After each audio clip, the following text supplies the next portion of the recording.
Est-ce que tu fais partie de celles qui boivent leur jus de citron à jeun tous les matins? Ou de celles qui tartinent leur pain complet de beurre de cacahuète pour les apports en protéines? Ou encore de celles qui mangent allégé pour manger plus sainement et avoir moins de calories? Eh bien, tu l'as compris, aujourd'hui, je vais t'expliquer pourquoi tout ça, c'est des fausses bonnes idées, ou en tout cas peut-être pourquoi tu ne les fais pas pour les bonnes raisons. Aujourd'hui, dans cette vidéo, je vais démonter 5 croyances qui te freinent, même si tu penses bien faire. Je suis Ludivine, kinésithérapeute, ostéopathe, naturopathe spécialisée en micronutrition et j'aide les femmes à être en meilleure santé après 40 ans. Ici, je parle hormones, métabolisme, micronutriments, mais surtout pas de régime alimentaire et encore moins de bullshit. On parle juste des femmes, de leur corps et de la vérité à ce propos-là. Alors, on va commencer par le jus de citron à jeun le matin. Alors tout d'abord, oui, le jus de citron à jeun, ça peut être une bonne idée, mais pas pour les raisons qu'on croit. Le jus de citron, c'est pas le miracle détox. Par contre, le jus de citron, c'est une super façon d'alcaliniser son corps. En ce qui concerne la détox, on peut pas dire qu'il va détoxifier ton corps à lui tout seul. J'en ai déjà parlé dans une précédente vidéo sur la détox hépatique, mais en gros, le jus de citron, ça peut soutenir la phase 1 de la détox du foie, qui en comprend 3, et les 3 sont indispensables. Donc pas suffisant le jus de citron.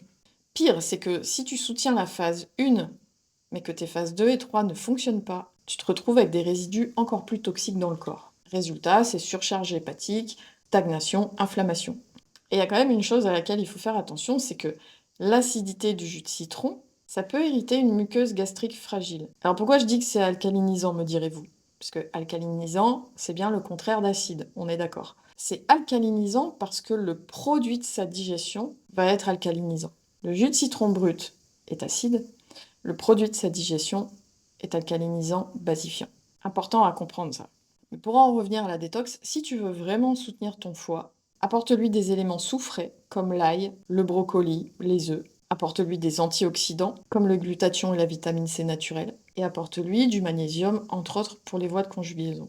C'est comme ça que tu pourras soutenir la phase 2 et la phase 3 pour avoir une optimisation complète de la détox hépatique. En gros, le jus de citron, c'est pas un poison, ça peut faire du bien, mais c'est pas une baguette magique non plus, en tout cas en ce qui concerne la détox hépatique. Maintenant, passons à la deuxième croyance qui concerne le beurre de cacahuète, qui serait une source de protéines. Alors, oui, c'est pas faux, le beurre de cacahuète, c'est une source de protéines. Mais le beurre de cacahuète, c'est environ 25 grammes de protéines pour 100 grammes de produit. Qui tartine 100 grammes de beurre de cacahuète sur son pain le matin? Déjà, je pense qu'il n'y a pas grand monde, parce que même si ça apporte 25 grammes de protéines pour 100 grammes, le beurre de cacahuète, ça apporte surtout beaucoup de lipides, mais pas les bons. Dans ce cas-là, ça apporte beaucoup d'oméga 6 qui sont pro-inflammatoires. L'inflammation, c'est jamais bon, c'est le lit de tas de problèmes de santé, dont la résistance à l'insuline qui entraîne du stockage, mais aussi des déséquilibres hormonaux. Donc pour les protéines, faut pas miser sur le beurre de cacahuète. Au mieux, on en met 10 ou 15 grammes sur une tartine et on est loin d'avoir un apport en protéines significatif.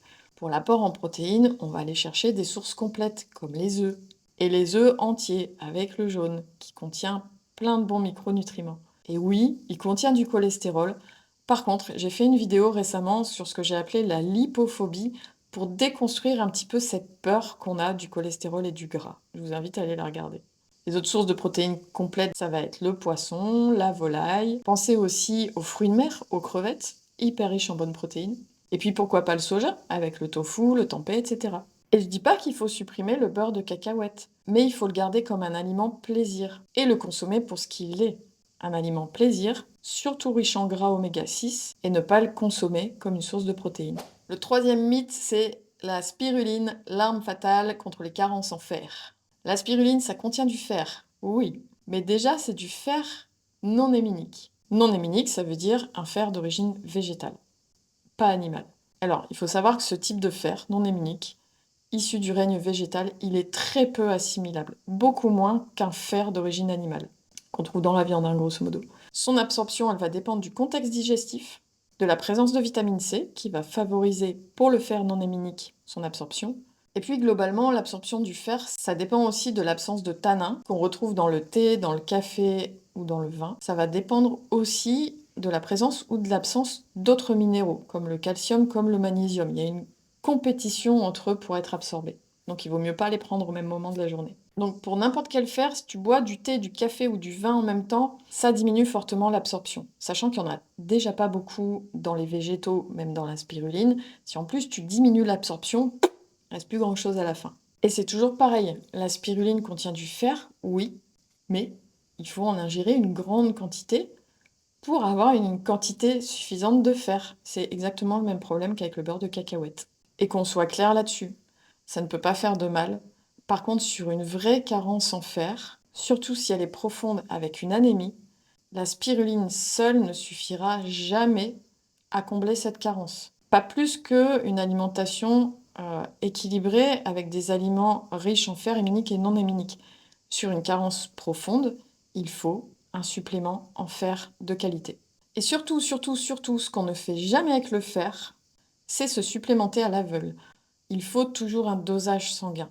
Il suffit pas de se dire: «Oh tiens, j'ai une petite fatigue passagère, je vais prendre du fer, ça va me faire du bien». Non, parce qu'un excès de fer est aussi délétère pour le corps et très pro-inflammatoire. Donc jamais de supplémentation à l'aveugle, on ne se supplémente en fer que quand il y a eu un bilan sanguin réalisé auparavant qui a démontré une carence en fer. Allez, la quatrième croyance, c'est celle qui consiste à dire que les produits allégés sont meilleurs pour la santé. Je l'aime beaucoup celle-là, comme j'aime beaucoup l'industrie agroalimentaire. Ça, c'est une erreur classique. Allégé ne veut pas dire meilleur, loin de là. Pourquoi? Parce que souvent on remplace le gras par le sucre dans ces produits ou par des édulcorants, ce qui est pas mieux. Les édulcorants très délétères pour le microbiote, certains cancérigènes.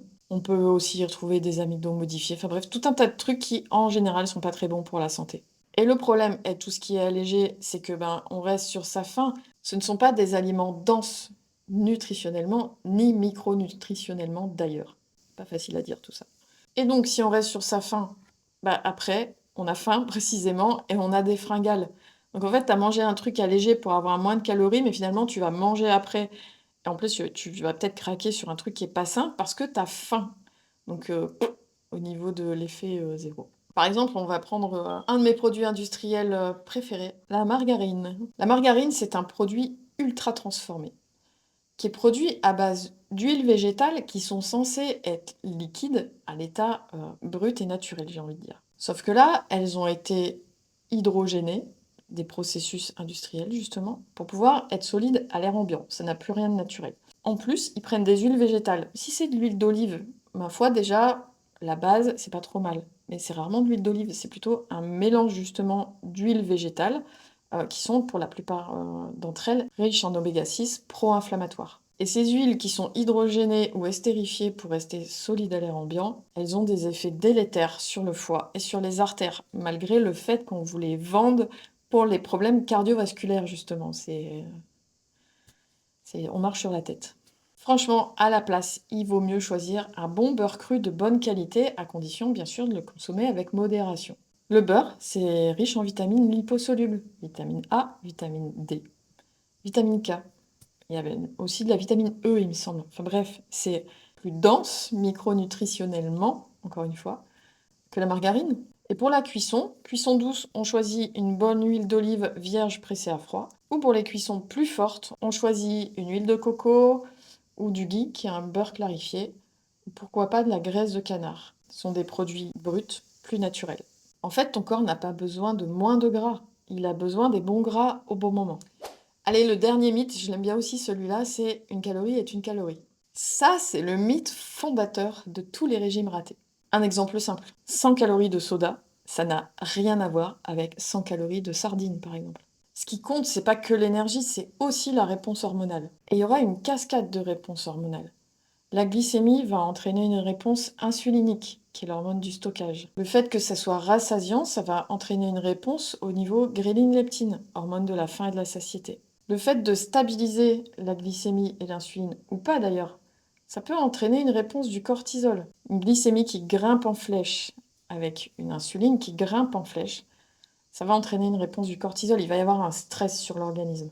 Donc un aliment à calories égales, ça peut te rassasier et stabiliser ton énergie et ton système hormonal, ou ça peut te faire stocker direct dans les adipocytes et créer un chaos hormonal.